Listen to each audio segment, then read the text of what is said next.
हाँ जी, तो स्टूडेंट्स ये रहा हमारा न्यूमेरिकल नंबर 5.11। तो इसमें वो कहता है डिज़ाइन अ बटरवर्थ सेकंड ऑर्डर फिल्टर। जैसा कि मैंने आपको बताया था बटरवर्थ के लिए क्या चीज़ फिक्स होती है, गेन फिक्स होती है इन्वर्टिंग एम्पलीफायर की, जो कि कितनी थी 1.5858।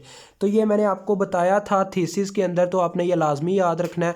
उसके बाद वो क्या कहता है जी, लो पास फिल्टर है, ठीक है, for F not is equal to F not उसने हमें दी हुई है एक तो 1 kHz। उसके बाद क्या कहता है using the Sallen Key circuit. देखेगा गाइस यहाँ पे क्या है जी, सैलन की सर्किट को इस्तेमाल करते हुए हम बटरवर्थ फिल्टर बनाएंगे। तो पहले मुझे सर्किट बना लेना चाहिए, सर्किट आपके सामने ही मैं बनाऊंगा, आपके लिए इतना मुश्किल नहीं है अगर आपने मेरी थ्योरी वाली वीडियो देखी हुई है यानी थीसिस वाली वीडियो देखी हुई है। तो माइनस पॉजिटिव इस साइड पे हमारे पास दो रजिस्टर लगे होते हैं, एक आर एफ और एक आर वन, और यहाँ पे हमारी आउटपुट होती है वी नॉट, प्लस माइनस यहाँ पे एग्जिस्ट करती है। और यहाँ पे इस साइड पे आर वन रजिस्टर होता है और ये ग्राउंड होता है, आर वन आर एफ। और ये डबल, जैसा कि ये सेकंड ऑर्डर है तो इसमें दो कैपेसिटर दो रजिस्टर होते हैं।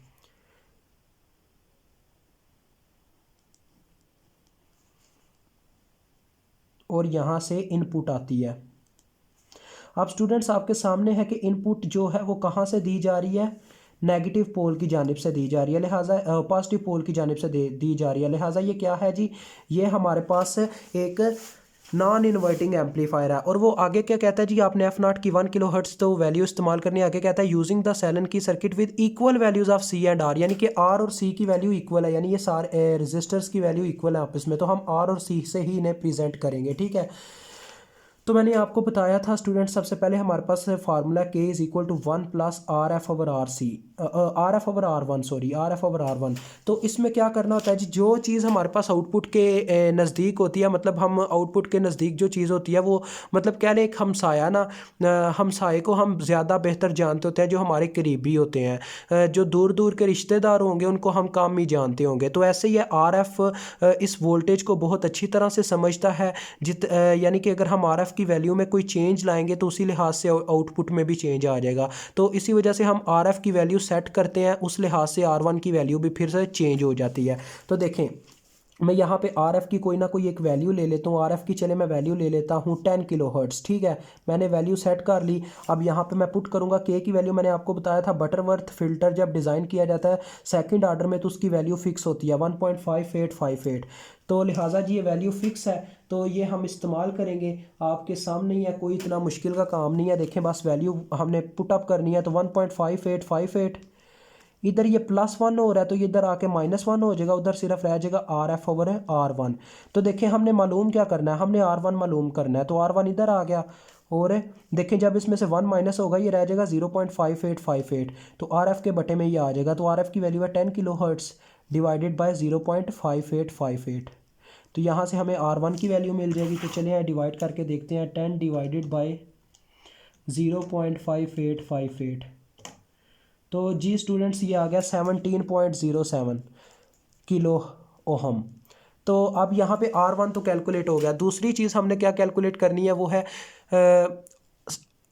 पहले ओमेगा नॉट हमें निकालना होगा। तो ओमेगा नॉट का फार्मूला होता है 2πf0, क्योंकि एक ओमेगा का फार्मूला होता है 2πf और ओमेगा नॉट का फार्मूला होगा 2πf0। तो 2π × f0 की वैल्यू जो कि 1 kHz है, तो लिहाजा ये आती है 6 पॉइंट है मेरे ख्याल में समथिंग आती है, मैं चेक करता हूँ, 2 × 3.14।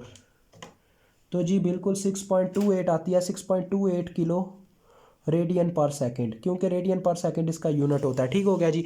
अब ओमेगा नॉट का हमारे पास फार्मूला होता है 1/RC for in the case of Butterworth filter, ठीक है। तो इसमें हमारे पास कैपेसिटर देखें, कैपेसिटर वोल्टेज के बिल्कुल डायरेक्ट सामने लगा होता है। तो जिस लिहाज से हम कैपेसिटर की वैल्यू में चेंज लाएंगे उस लिहाज से ज़्यादा चार्ज स्टोर होगा और ज़्यादा आउटपुट मिलेगी।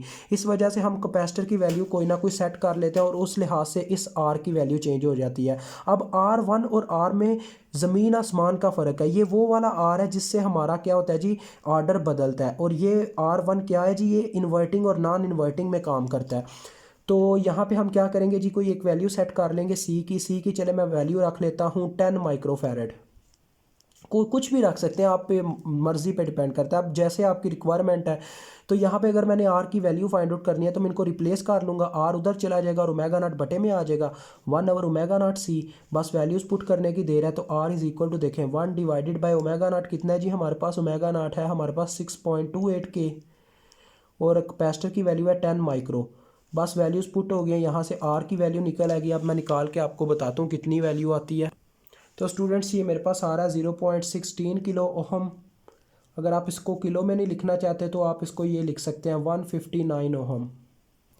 तो ले जी, आपका ये क्वेश्चन सॉल्व हो गया। काफ़ी इजी क्वेश्चन था, कोई इसमें इतनी रॉकेट साइंस नहीं थी। इंशाल्लाह मिलेंगे नेक्स्ट वीडियो में।